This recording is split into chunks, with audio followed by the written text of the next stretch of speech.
حالیہ جنگ میں سب سے زیادہ بھارت کو جو تکلیف ہوئی ہے وہ ترکی اور آذربائیجان کے رویے سے ہوئی۔ پاکستان کے پاس جو ترکی کے ڈرونز ہیں وہ ہیں سوئنگرز، اور سوئنگرز جو ڈرونز ہیں وہ خالصتاً وہی اڑ کر تصویریں وغیرہ۔ اہم ترین بات یہ ہے کہ پاکستان فوراً نہیں، دور رس ٹرمز میں ہم ترکی کے ساتھ مل کر بھی ایک جدید ترین طیارہ بنانے کی کوشش کر رہے ہیں۔ ایران، ترکی اور آذربائیجان کے جو وزیر اعظم صاحب نے دورے کیے ہیں، بیسیکلی یہ تھینک یو وزٹ تھے، اور یہ پاکستان کے وزیر اعظم پر واجب وزٹ۔ وہی تو میں آپ سے کہہ رہا ہوں، انڈیا کا اس وقت مسئلہ یہ ہے کہ وہ India is only for Hindus بنا رہے ہیں، ان کی مرضی ہے، گڈ لک ٹو دم۔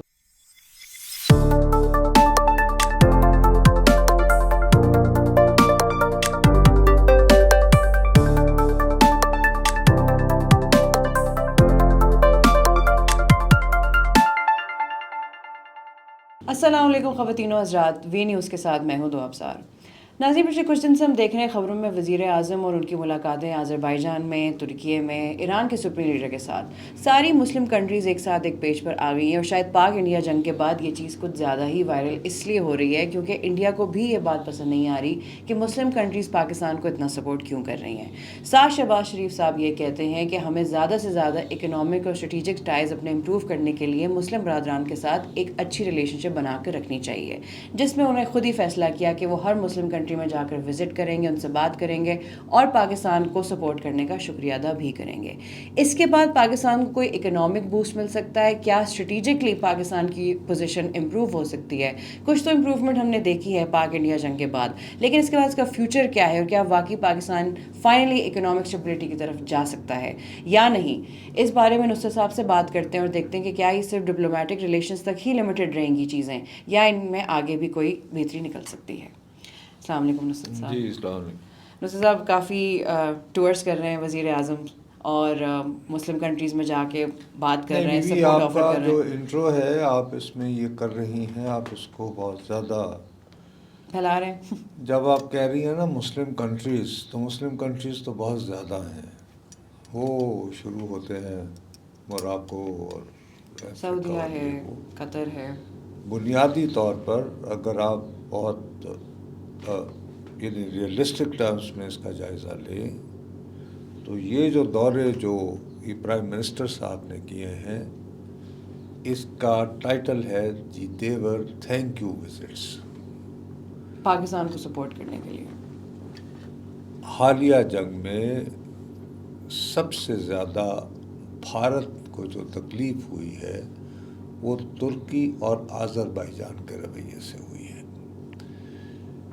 اور اس نے تواتر کے ساتھ یہ الزام لگاتا رہا کہ جیسے ہی جنگ شروع ہوئی تھی اس سے چند روز قبل ترکی کا ایک بحری جہاز جو ہے وہ جدید ترین اسلحے سمیت کراچی پورٹ اترا تھا، اور اس کے بعد اس نے یہ الزام بھی لگایا کہ پاکستان نے یہ 4 روزہ جنگ کے دوران جو ڈرونز استعمال کیے تھے وہ ترکی کے بنائے ہوئے تھے، اور یہ دونوں باتیں غلط تھیں۔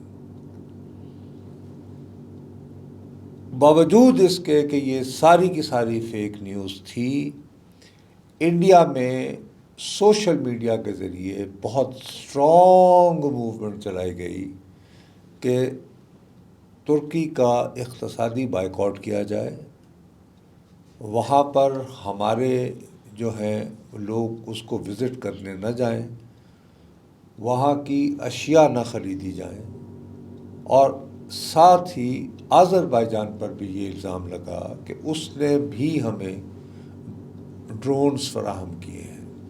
دونوں کنٹریز اور کا ریکارڈ ہو گیا۔ آذربائیجان جو ہے وہ نسبتاً جو ہے ایک سستا ملک ہے لیکن انتہائی خوبصورت ملک ہے، اور وہاں کے لوگ بڑے ملنسار ہیں، اور وہ بہت یعنی پکچرسک اس کے جو شہر ہیں اور اس کی سڑکیں اور اس کے پہاڑ بہت خوبصورت ہیں، خالی باقی شہر کے علاوہ۔ آپ نے بتایا تھا ٹورزم کے لیے کافی تو پاپولر ہے وہ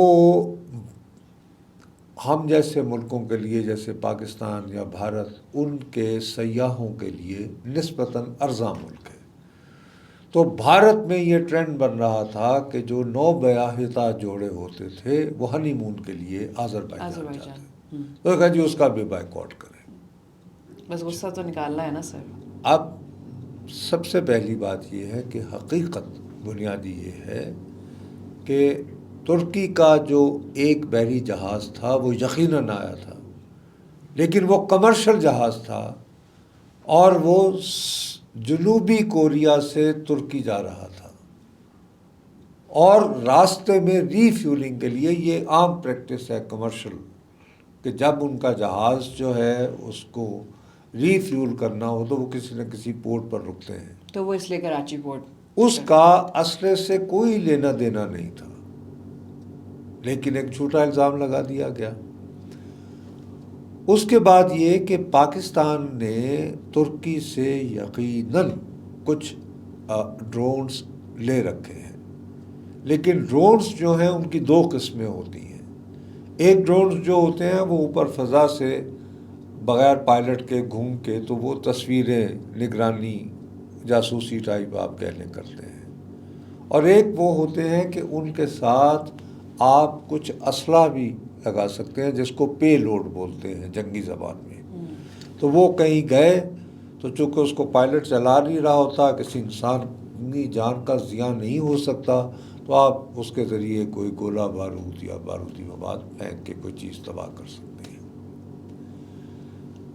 وہ جو ڈرونز ہیں یہ بھارت کے لوگ جان بوجھ کر چیزوں کو مس انفارم کرنے کے لیے پاکستان کے پاس جو ترکی کے ڈرونز ہیں وہ ہیں سوئنگرز، اور سوئنگرز جو ڈرونز ہیں وہ خالصتاً وہی اڑ کر تصویریں وغیرہ لیتے ہیں. ان کا وہ جو دوسرا ڈرون ہے جو کہ اسلحہ بھی کیری کر سکتا ہے، اس کا نام بیک رفتار کچھ اس طرح کا ہے، جس کا لغوی اردو میں جو معنی ہوتا ہے وہ علم بردار ٹائپ. وہ پاکستان کے پاس ایک بھی نہیں ہے. چلیے دیکھیں یہی تو پھر مس انفارمیشن ہے. تو یہی میں آپ سے عرض کر رہا ہوں نا، تو اس کے باوجود ترکی نے یہ تمام تر پروپیگنڈے کے باوجود جو ہے، ہاں اہم ترین بات یہ ہے کہ پاکستان فوراً نہیں، دور رس ٹرمز میں ہم ترکی کے ساتھ مل کر بھی ایک جدید ترین طیارہ بنانے کی کوشش کر رہے ہیں، اور اس میں کافی ہمیں کامیابی کے امکانات ہیں. چونکہ دیکھیے ترکی جو ہے وہ نیٹو ملک ہے، تو امریکن ٹیکنالوجی ظاہر ہے، اس کی فوج اتنی بڑی فوج ہے تو وہ امریکن ٹیکنالوجی سے بہت آگاہ ہیں. تو ٹرکی جب اپنا ایک فوجی طیارہ جو ہے تیار کرے گا، اور پاکستان بھی ظاہر ہے اتنے عرصے سے امریکن کیمپ میں رہا ہے تو ہم امریکن ٹیکنالوجی سے بھی آگاہ ہیں. تو چائنا کے ساتھ تو ہمارے دفاعی تعلقات آلریڈی ہیں، اور چائنیز ٹیکنالوجی سے بھی ہم آگاہ ہیں.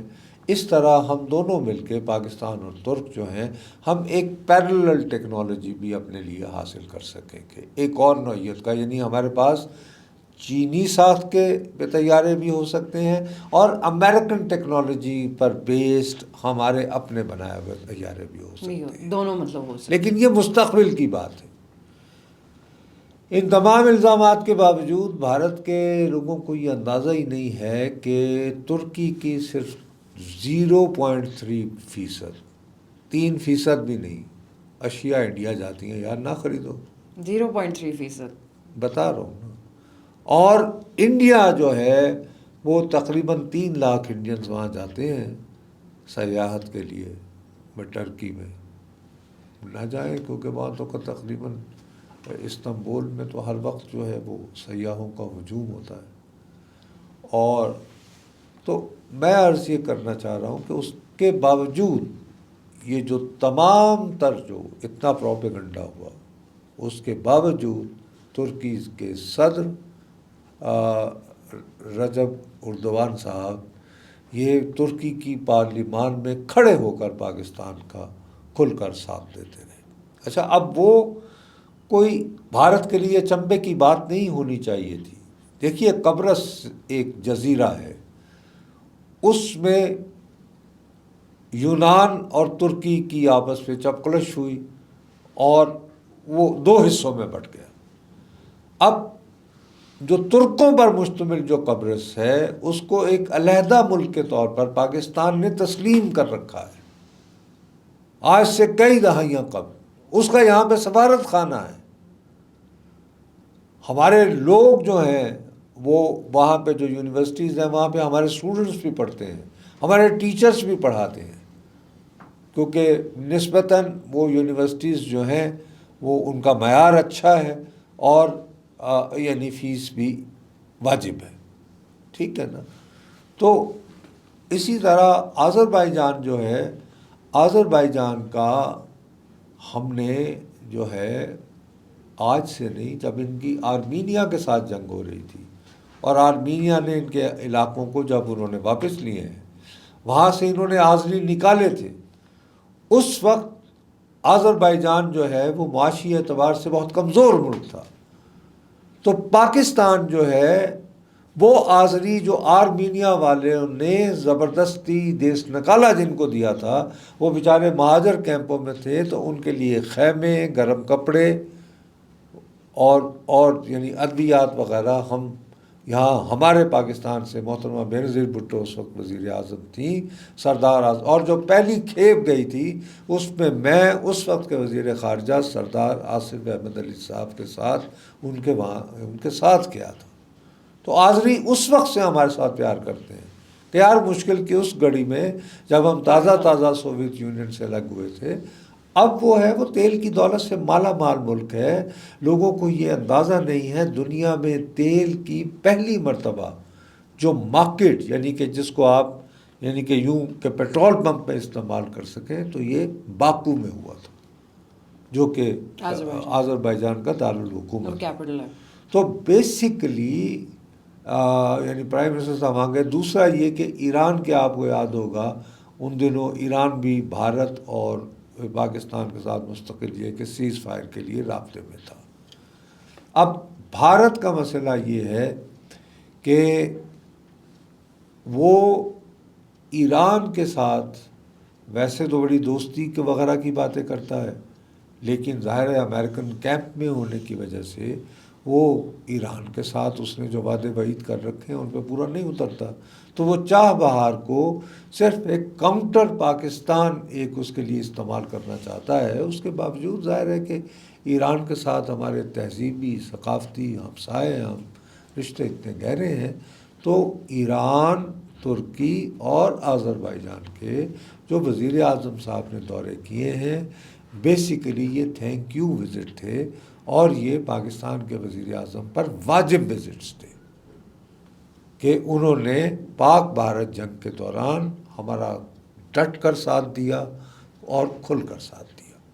سر اس سے پھر ہمیں ایز اے کنٹری آگے بھی فائدہ ہو سکتا ہے. ارے بھی ظاہر ہے آذربائیجان ایک تیل سے مالا مال ملک ہے, اس کی بے تحاشا زرعی زمین ابھی بھی موجود ہے, اس کو بھی کچھ ٹیکنالوجی درکار ہے, افرادی قوت درکار ہے, اور ان کے پاس اب تیل کی وجہ سے وافر سرمایہ بھی ہے, وہ ہمارے ہاں انویسٹ کر سکتے ہیں.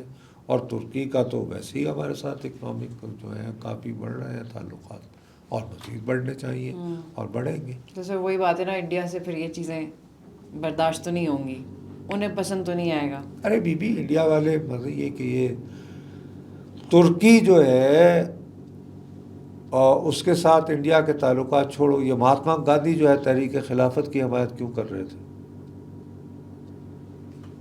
یعنی کہ ترکی کا اور بھارت کا جامعہ ملیہ اتنی بڑی یونیورسٹی ہے, اس کو بنانے والے کون تھے؟ ڈاکٹر انصاری. وہ کہاں رہتے تھے؟ وہ ترکی. یہ جو ترک اتاترک جو انقلاب لائے تھے اس میں سب سے زیادہ ایکٹیو تھے جو صاحب, ان کو وہاں پر جن کا ذکر جب یہ ترکی کے صدر آتے ہیں تو یہاں کرتے ہیں, تو انہیں کہتے ہیں عبد الرحمن پشاوری, جنہوں نے ہماری آزادی کی جنگ میں حصہ لیا. تو وہ در حقیقت بارہمولہ کے کشمیری تھے عبد الرحمن صاحب, لیکن چونکہ وہ وہاں سے پشاور آ گئے تھے ان کے خاندان والے, اور ان کے سگے بھائی یونس خان وہ جو ہیں وہ یعنی 47 کے بعد وہیں رہے اور وہ کانگریس کی حکومت میں بہت اہم سفارتی عہدوں پر فائز رہے ہیں. عبد الرحمان پشاوری کے بھائی.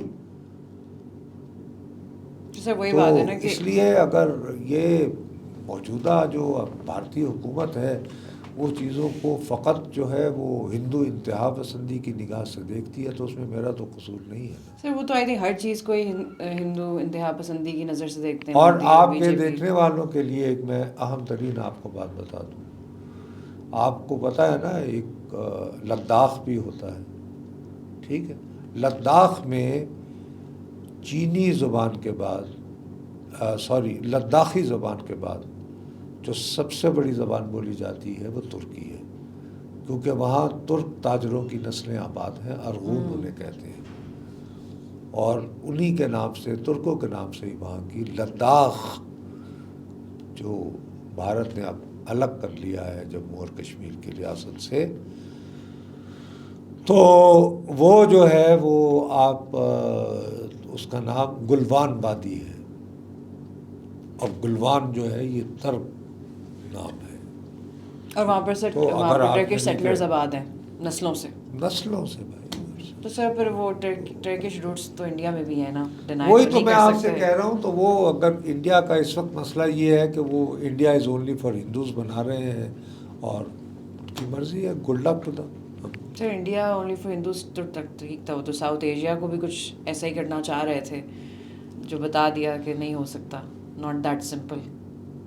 لیکن یہ ان کی مرضی ہے ابھی بھی وہ جو کہیں, لیکن بہرحال if they want to deny their roots with Turkey اور خواہ میں ترکی کو ناراض کرنا چاہتے ہیں, موسٹ ویلکم. ہمارا کیا جاتا ہے, تو وہ بھی وقت کے ساتھ پتہ چل ہی جائے گا کہ کیا ان پھر اثرات ہوں گے ان پہ بھی. ارے بھائی کیا کہاں ٹرکی کا, ٹرکی پہ نہیں انڈیا پہ, کہ مطلب اگر وہ ٹرکی کو دور کر دیتے ہیں, ناراض کر دیتے ہیں. بھائی اگر امریکہ کا ساتھ بھی دینا ہے تو آپ نے پھر ٹرکی جو کہ نیٹو کا اتنا اہم ملک ہے اس کے ساتھ بھی بگاڑ پیدا کرو گے, یہ کیسے ہو سکتا ہے. بہرحال آپ کی مرضی ہے کہ وہ جانے. میں کون ہوتا ہوں انڈیا کو یعنی بہتر فارن پالیسی کا مشورہ دینے والا. Whatever the good luck to them. چلیں سر پھر let them decide what they want. وہی بات ہے سر, وقت بتائے گا کیا ہوگا.